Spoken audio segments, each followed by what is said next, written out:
Hello दोस्तों, हम आज नंबर 1 एनिवर्सरी भारत के पाकिस्तान को डिस्कस करेंगे अपने मल्टी लेयर डिफेंस नेटवर्क की सीरीज़ में। पाकिस्तान एक ट्रांसफॉर्मेशन से जा रहा है जो सोसाइटल, रिलीजियस और कल्चरल लेवल पे है।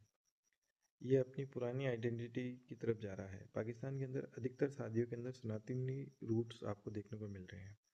इमरान खान की एग्जिट के बाद पाकिस्तान के अंदर वहाँ की पॉपुलेशन मिलिट्री टेकओवर की वजह से एक होपलेस लिस्ट में चली गई है। बलूचिस्तान पहले से ही सेपरेटिस्ट माइंडसेट के साथ है। सिंध वैसे ही थोड़ा अलग कल्चर को लेके बैठा है। एंड सेकेंडली इकोनॉमिकली फ्रैक्चर होने की वजह से अब पाकिस्तान के अंदर एक सोसाइटल चेंज आ रहा है। कल्चरल और रिलीजियस चेंज भी धीरे धीरे आना चालू हो जाएगा। इसके साथ ही पाकिस्तान अब अमेरिका की कॉलोनी भी बन चुका है। रिसेंटली जो ट्रम्प ने बोर्ड ऑफ पीस की अनाउंसमेंट की है वो कुछ नहीं है, वो एक कॉलोनाइजेशन की प्रोसेस है जो चालू हो चुकी है। अब दुनिया के अंदर जो बड़े पावरफुल कंट्रीज है वो अपनी कॉलोनीज बनाएंगे, जो छोटे कमज़ोर देश हैं जो सर्वाइव नहीं कर पा रहे वो उनकी कॉलोनी बन जाएंगे।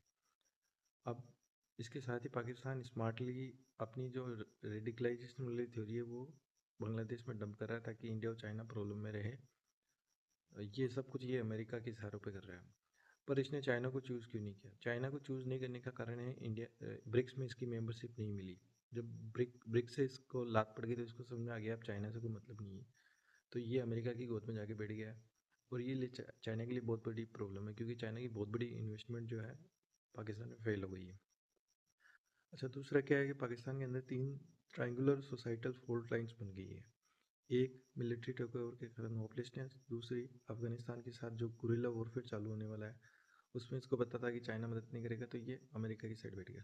तीसरी, अब इसको मिडिल ईस्ट से वो ऑयल और गैस की आने वाले समय में वैसे भी ज़रूरत नहीं रहेगी क्योंकि आने वाला टाइम ईवी, आर्टिफिशियल इंटेलिजेंस और रेयर अर्थ मेटल्स पे डिपेंडेंट है। तो ये क्या कर रहा है, खुद को यूरोपियन वैल्यू सिस्टम की तरफ अलाइन कर रहा है, यूरोपियन स्टैंडर्ड्स की तरफ जा रहा है। तो आने वाले टाइम के अंदर पाकिस्तान के अंदर आप देखेंगे कि मॉडर्निटी की तरफ पाकिस्तान जाने लगेगा। तो सोसाइटी बाइफरकेट हो जाएगी, एक जो अफगानिस्तान को सपोर्ट करेगी पुअर पॉपुलेशन, एंड दूसरी मॉडर्न सोसाइटी यानी मॉडर्निटी की तरफ रखने वाले। तो पाकिस्तान के अंदर आने वाले टाइम में इसका झंडा भी जो इंडस वैली सिविलाइजेशन वाला झंडा वापस आपको देखने को मिलेगा। And there is Iran like situation में यहाँ पे क्रिएट होगी। एंड पर वो ट्रांजिशन स्मूथ होगा और आप देखेंगे इंडिया की वेस्टर्न बॉर्डर के ऊपर बिल्कुल नॉर्मलाइज हो जाएगा एंड ये प्रो इंडिया हो जाएगा। बहुत सारे जैन टेम्पल्स को पाकिस्तान धीरे धीरे रीबिल्ड साइलेंटली करना चालू कर देगा। एंड वहाँ पे टूरिज्म के चक्कर में देखना आप ये इंडिया से बिल्कुल प्रो इंडिया हो जाएगा। आपको ये चेंजेस अगले 5 से 10 सालों में देखने को मिलेंगे। Thank you.